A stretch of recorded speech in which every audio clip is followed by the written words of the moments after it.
এইভাবে একটা চিকেন সাজলি বানাতে আমি প্রথমে চিকেনগুলো পরিষ্কার করে ধুয়ে নিলাম। ধোয়ার পরে এর মধ্যে লবণ দিয়ে দিলাম, লেবু রস দিয়ে দিলাম আদা রসুন, বাদাম বাটা, একটু টক দই, চিনি, হলুদের গুঁড়া, মরিচের গুঁড়া এবং কালো গোলমরিচের গুঁড়া, কর্নফ্লাওয়ার দিয়ে দিলাম, ডিম দিয়ে দিলাম, ভালো করে মেখে দিয়ে রেখে দিলাম এটা। এদিকে আমি পেঁয়াজ, ক্যাপসিকাম আর টমেটো কাটে নিলাম সুন্দর করে।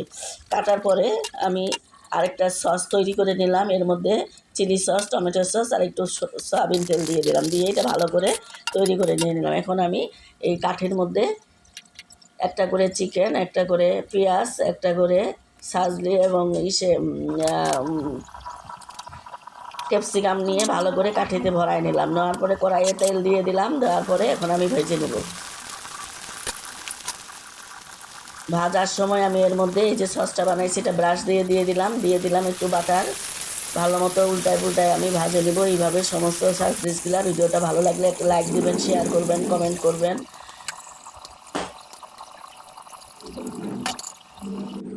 হয়ে গেল মজাদার চিকেন সাজলি।